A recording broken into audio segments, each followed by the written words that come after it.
எஸ்விடிவி நேயர்களுக்கு வணக்கம். Top 10 cinema அப்டேட்ஸ்க்கு உங்களை அன்புடன் வரவேற்குது எஸ்விடிவி.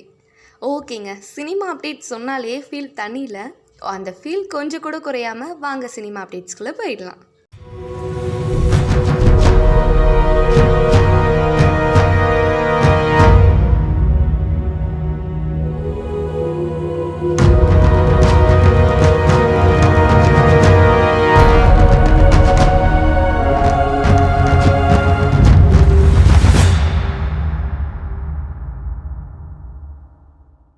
கலைஞர் தொலைக்காட்சியில் கடந்த 2012ஆம் ஆண்டு ஒளிபரப்பான அமுதா ஒரு ஆச்சரியக்குறி அப்படின்ற தொடர் மூலமாக தமிழ் மக்களுக்கு அறிமுகமானவங்க தான் நடிகை கனிகா. இவங்க தமிழ் சினிமாவின் முக்கிய பாடலாசிரியரும் பிக் பாஸ் 1 மூலம் புகழ் பெற்றவருமான கவிஞர் ஸ்நேகனை சமீபத்தில் திருமணம் செஞ்சுக்கிட்டாங்க. 8 வருடமாக காதலித்து வந்த இவங்க தாலி எடுத்து கொடுத்து திருமணத்தை நடத்தியவர் யாருன்னு தெரியுமா? உலக நாயகன் கமலஹாசன் தான். உங்களுக்கு கூட கல்யாணம் ஆகலை வச்சுக்கோங்களேன், டைரெக்டாக ஆண்டவர்கிட்ட போயிடுங்க, எல்லாமே சூப்பராக முடிஞ்சிடும்.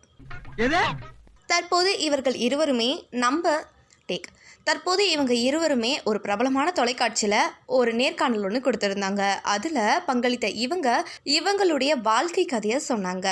மேலும் அந்த நிகழ்ச்சியில் தொகுப்பாளர் கனிகாவிடம் 3 ரோஜாப்பூக்களை கொடுத்து, நீங்கள் ஸ்நேகன் கிட்ட இதுலேருந்து ஒன்று எடுத்து நீ என் வாழ்வில் இல்லையெனில் நான் என்னவாக இருந்திருப்பேன் அப்படின்றதுக்கு பதில் சொல்லி கொடுங்க அப்படின்னு சொல்லியிருந்தாங்க.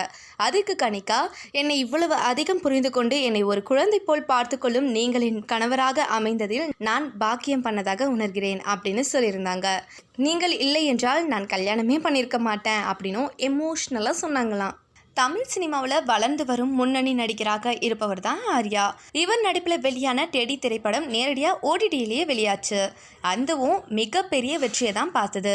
இந்த நிலையில் நடிகர் ஆர்யா டெடி படம் இயக்கிய சக்தி சவுந்தரராஜனுடன் இன்னொரு படமும் நடிக்க ஒப்பந்தமாகியிருக்காங்களாம். இமான் இசை அமைக்க போகும் இந்த படத்தில் ஆர்யாவுக்கு ஜோடியா ஜெகமே தந்திரம் புகழ் ஐஸ்வர்யா லக்ஷ்மி நடிக்கிறாங்களாம். இந்த படமே இன்னும் தயாராகாத நிலையில் படத்திற்கான சேட்டலைட் மற்றும் டிஜிட்டல் உரிமைகளை கோடிகள் கொடுத்து வாங்க பல நிறுவனங்கள் இப்பொழுது போட்டி போட்டுட்ருக்கான். இது பார்த்தா மொத்தத்தில் ஆர்யாக்கு எங்கேயோ ஒரு பெரிய மொச்சம் இருக்குப்பா. அட தலையில் சொன்னங்க, ஆள் தெரியல போட்டுருக்கு. நாங்கெல்லாம் சிங்கத்தோட உண்ணாக்க வெட்டுக்குன்னு பிடிங்க திங்கிறீங்கடா.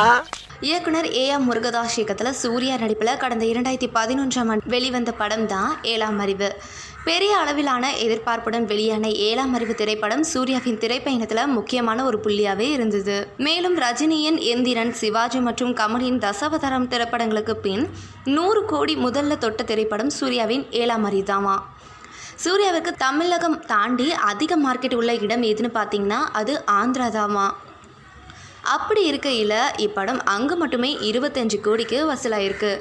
சூப்பர் தான்ல, அண்ணா கொஞ்சம் பெரிய கையாக இருப்பாரோ, உஷாராக தான் இருக்கும். இயக்குனர் நெல்சன் இயக்கத்தில் சிவகார்த்திகேயனுடைய நடிப்பில் கடந்த அக்டோபர் 9ஆம் தேதி தான் வெளியான படம் டாக்டர். நீண்ட நாள் காத்திருப்புக்கு பின்பு இந்த படம் பிரம்மாண்டமாக திரையரங்கில் வெளியிடப்பட்டுச்சு. மேலும் எதிர்பார்த்தது போலவே இப்படம் அனைத்து தரப்பினர் ரசிகர்களுக்குமே பேதாதரவை பெற்று மாபெரும் வெற்றியடைந்தது. டாக்டர் வெளியாகி சில வாரங்களிலேயே ஆகியுள்ள நிலையில் தீபாவளி பண்டிகையை முன்னிட்டு சன் டிவியில் மாலை 6:30 மணிக்கு இந்த படம் ஒளிபரப்பாக போகுது. இதனிடையே டிவி மற்றும் ஓடிடி தளங்களில் ஒளிபரப்பாகியுள்ள டாக்டர் திரைப்படம் 100 கோடியை வசூல் சாதனை படைக்குமா அப்படின்னு எதிர்பார்க்குறாங்களாம் ரசிகர்கள். ஆனால் உங்களுக்கு இவ்வளவு ஆகாதுங்க. ஏண்டா கனவா இருந்தாலும் ஒரு நியாயம் வேணாமாடா. ராஜாராணி படம் மூலமாக தமிழ் சினிமாவுக்குள்ள இயக்குனராக கால் பதித்தவர் தான் அட்லி. முதல் படமே பிளாக் பஸ்டர் படமாக தான் இவருக்கு அமைஞ்சுது. இதனாலேயே நிறைய நடிகர்கள் கூட வாய்ப்பு கிடைச்சது படம் பண்ண. அதன்படியே இவர் இயக்கத்தில் வெளிவந்த விஜயின் தேரி, மெர்சல், பிகில் என அனைத்துமே பெரிய அளவில் ஹிட் கொடுத்தது. அந்த வழியில் அட்லி தனது அடுத்த படத்துக்காக பாலிவுட் சூப்பர் ஸ்டாரான ஷாருக் கானுடன் கைகோர்த்தார். பெரிதும் எதிர்பார்க்கப்பட்ட இந்த படத்தில் ஜோடியாக நடிக்க lady super star Nayanthara commit ஆனாங்க. இந்த நிலையில் இப்பொழுது நயன்தாரா படத்துலேருந்து விலகிட்டாங்களாம். என்னவா இருக்கும், ஒருவேளை அப்படி இப்படின்னு அக்காவுக்கு கல்யாணமாக இருக்குமோ? இருக்கட்டும், நம்மளுக்கு என்ன. உலக நாயகன் கமலஹாசன் நடிப்பில் இயக்குனர் லோகேஷ் கனகராஜ் இயக்கத்தில் உருவாகி வரும் திரைப்படம் தான் விக்ரம். இந்த படத்தில் கமலுடன் விஜய் சேதுபதி, பகத் பாஷல் உள்ளிட்ட முக்கிய நடிகர்களும் நடிக்கிறாங்க. பெரிய அளவில் எதிர்பார்க்கப்படும் இந்த படம் அடுத்த அப்டேட்டாக ரசிகர்கள் எப்போதான் வருமோ அப்படின்னு வெயிட் பண்ணிட்டு இருக்காங்க. அந்த வகையில் அடுத்த மாதம் நவம்பர் 7ஆம் தேதி கமலின் பிறந்த நாள் என்பதால் அன்று தான் விக்ரம் படத்துடைய கிளிப்ஸ்லாம் வெளியாக போதாம். இந்நிலையில் விக்ரம் படத்தில் பிரபலமான மலையாள நடிகர் சிம்பன் வினோத் இணைந்திருக்காராம் அப்படின்னு தகவல் வந்திருக்கு. ஏற்கனவே பிரபலமான நடிகர்கள் கலந்து கொள்கிற இந்த ஒரு படத்தில் இதுவுமே சூப்பர் அப்டேட் தான்ல. மத்திய அரசு வழங்கும் சினிமா துறைக்கான தேசிய விருது வழங்கும் நிகழ்ச்சி அண்மையில் டெல்லியில் நடந்தது. இதில் தமிழ் சினிமா பிரபலங்கள் பலருமே கலந்து கொண்டாங்க. நடிகர் ரஜினிகாந்த் அவருக்கு மிகவும் உரிய விருதான தாதா சாஹேப் பால்கே விருது கிடைச்சது. இதனை அவரது ரசிகர்கள் கொண்டாடினாங்க. விருது வாங்கிய ரஜினி அங்கே மேடையிலேயே தனது விருதினை மறைந்த கே பாலச்சந்தர் அவர்களுக்கு சமர்ப்பணம் செய்கிறேன். பின் தன்னை சினிமாவில் நடிக்க செல் அப்படின்னு சொன்ன என்னுடைய நண்பனுக்குமே நான் இதை சமர்ப்பிக்கிறேன் அப்படின்னு சொல்லியிருந்தாரு. அதுலேருந்தே ரஜினி அவங்களுடைய நண்பருடன் சேர்ந்து எடுத்துக்கொண்ட இந்த ஒரு புகைப்படம் சோஷியல் மீடியாவில் வலம் வந்துட்டு இருக்கு.